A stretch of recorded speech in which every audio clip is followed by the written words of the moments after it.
at Nova Fitness. It is Wednesday, May 20th. I'm Coach Matt. Coach Ronnie. We've got the workout CEO. It's a 5-round burner. Before we get into that, Coach Ronnie's going to warm us up.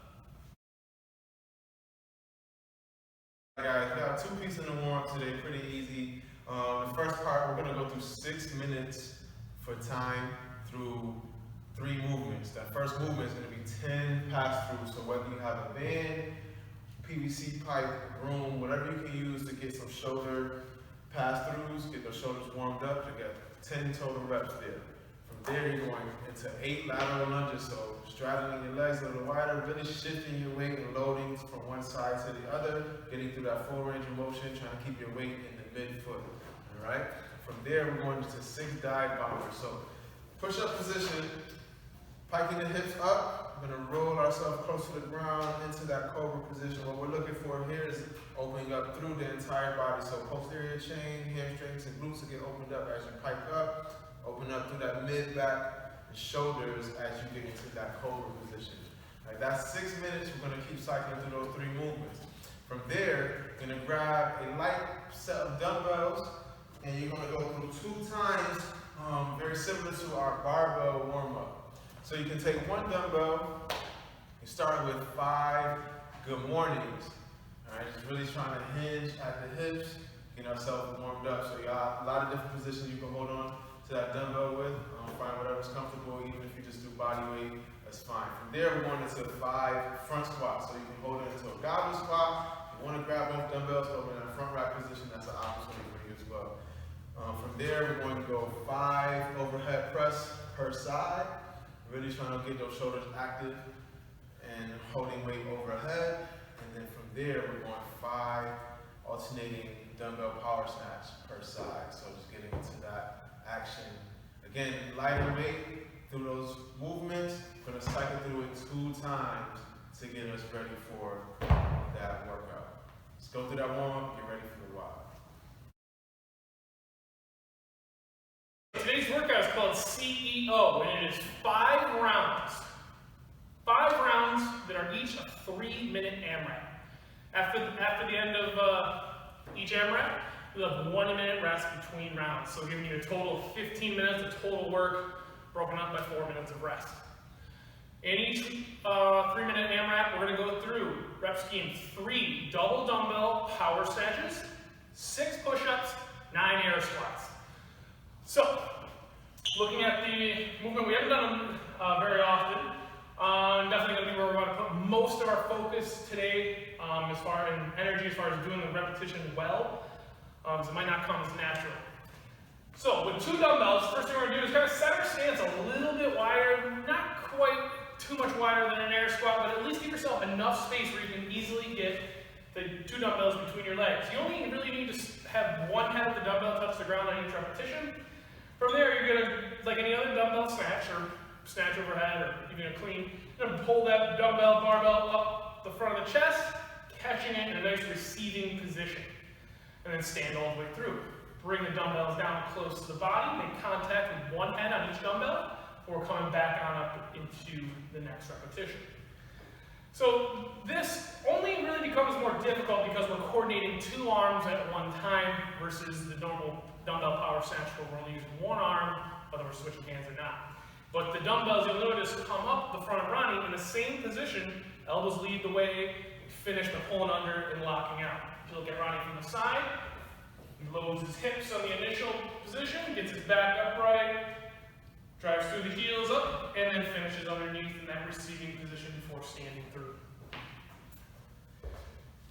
Key thing, like any other dumbbell power snatch or barbell cleans, anything of that nature, is when we're coming down, we want to make sure we're loading our hamstrings, glutes and stuff. We're not just bending over. We don't want to get our back into that tabletop position where we're just slinging it with our lower back, because that, even in a short rep scheme like this, will add up. It will kind of tighten up your lower back. You'll lose intensity on the workout overall. Plus, we want to practice that good position. So each time we bring the dumbbells down, make sure we keep chest up, ready to lead the way with the hips, elbows hanging outside, finish in a lockdown position. So, beautiful. Moving on to the push-ups. Done a lot of push-ups this quarantine period, but we'll go over just some key points of performance again. So whether you're doing it in a strict version, where you get in a nice tall plank, you go all the way down, you touch your chest down and up, boom. Or if you come down, you have the option, you can release the hands at the bottom and press back out. For some of you who don't quite have the best push-ups, this could be the way to go. Regardless of which version you use, we want to get full range of motion where our chest makes contact, but we also want to make sure that we get a full lockout of our torso. So Ronnie can actually do some repetitions where he can lock out his elbow, but he doesn't really lock out the full position. Ronnie comes up here, boom. Notice that difference? So let's go full lockout, and let's go like that, arm lockout. There we go.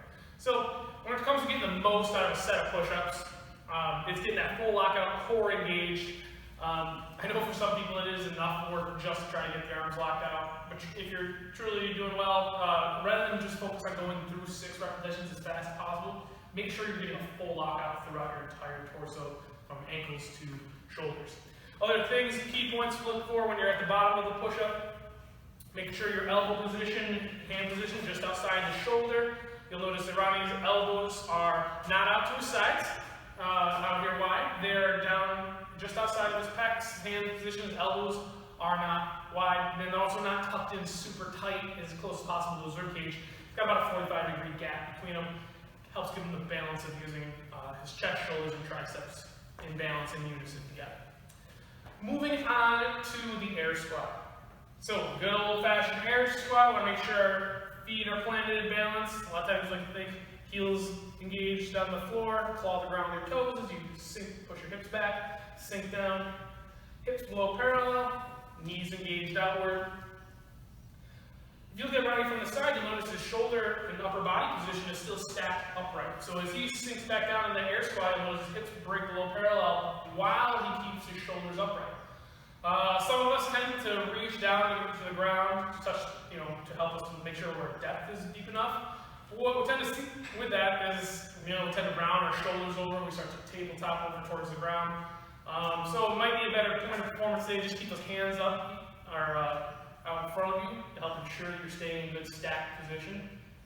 It isn't always easier, but it ensures you're going to have a better quality air squat.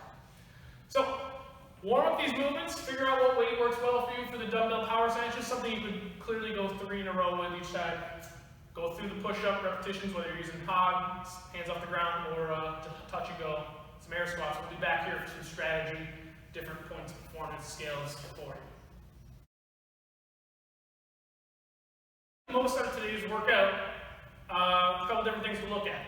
One is we have 5 rounds and they're 3-minute intervals. Don't blow out your engine trying to get the maximum amount of repetitions on the first 3-minute window. That first round is kind of your foot in the water, figure out what pace is going to work, what movements might I struggle with down in later rounds. Just set a steady pace and then keep your form tight, precise, set a pace for the later rounds. Alright guys, in the workout, find a movement that's going to allow you to catch your breath. Probably most likely going to be the push-ups or the air squats, where you have a chance to breathe, get yourself ready for that next movement or even into that next round.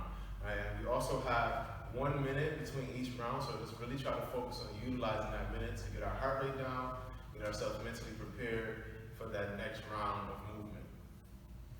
Alright guys, have fun. The rest periods are going to feel short. It's going to be just enough to keep you going, so make sure you set a steady pace, go hard. Don't sacrifice quality movement just to have faster repetitions, okay? Have fun. Let us know if you have any questions on movement scales or how to change up the workout for your house, and we'll talk to you then.